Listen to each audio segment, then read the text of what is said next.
midi et 15 même, avec nos 8 présidents, et cette émotion continue, avec l'accueil chaleureux que vous m'avez réservé.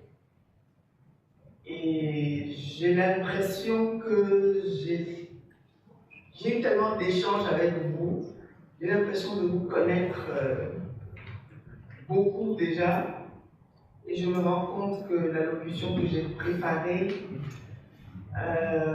voilà, elle m'a l'air tellement, pas insipide, non, certainement pas, mais j'ai l'impression que vous êtes beaucoup plus que ce que je vais dire aujourd'hui, et que vous en savez déjà beaucoup, et surtout que vous faites beaucoup. Donc ce que je vais dire, ce sera plus qu'une exhortation, ce sera une demande, celle de continuer à faire ce que vous faites, parce que les recommandations en fait, que j'ai notées, vous le faites déjà. Il s'agira surtout de maintenir le cap et de continuer à innover plus, parce que votre caractéristique essentielle au club, avec le club parrain, avec les clubs satellites, votre caractéristique essentielle, c'est l'innovation. Continuez dans ce sens, parce que le thème d'ailleurs de mon mandat, c'est également l'innovation. Alors, chers amis, présidents du club parrain et des clubs satellites, chers amis IPDG, chers amis rotariens, rotariennes en vos grades et qualités, merci de votre présence. Vous êtes un club de 100, on aurait pu avoir 25, mais je crois que la salle doit contenir en tout cas un bon nombre de personnes, une bonne centaine de personnes, si je compte également ceux qui sont en ligne. Merci également pour votre dévouement aux idéaux du Rotary. Je sais, j'ai vu l'énergie que vous mettez dans vos actions quotidiennes. Et je veux saluer chacune et chacun d'entre vous pour les réalisations que vous portez au sein de vos communautés et qui m'ont été décrites tout au long de cette journée. Et je ne doute pas que ces réalisations se concrétiseront encore cette année pour le club Cotonou-Le Nautile, puisque vos plans d'action prévoient des activités dans diverses causes prioritaires du Rotary international.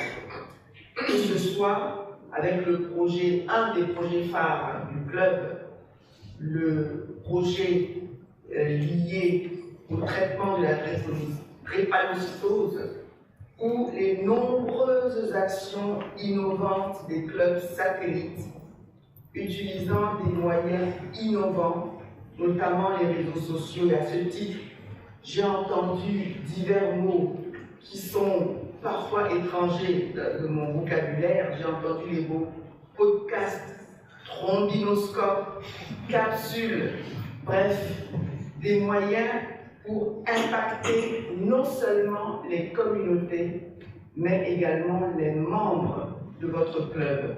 Et c'est ce que j'ai noté d'intéressant. Le club s'intéresse d'abord aux membres, à ses membres, en vue de leur garantir un bien-être pour qu'ils puissent mieux aller vers les populations pour les servir. Et en cela, je vous félicite et je félicite surtout les présidents des clubs parrains qui ont porté cette voix et ont rappelé que des membres heureux feront forcément des actions pour rendre les communautés heureuses. Chers amis, chers invités, notre année est placée, je l'ai dit tantôt, sous le signe de l'unité, certes, mais aussi de l'action et de l'innovation, en parfaite adéquation avec le message présidentiel « Unis pour faire le bien ». Ce message qui nous invite à transcender nos différences et à puiser dans notre force collective pour accomplir des actions significatives qui changeront positivement la vie de millions de personnes à travers le monde. En parfaite résonance avec cette impulsion, l'ambition que nous avons pour le district 9103 est claire. Amplifier notre impact, renforcer les fondations mises en place par nos prédécesseurs et faire rayonner les valeurs du Rotary dans notre district. Cette ambition se décline autour des 4 priorités stratégiques: augmenter notre impact, améliorer l'implication des participants, etc., que vous connaissez, et pour lesquels nous avons fixé les objectifs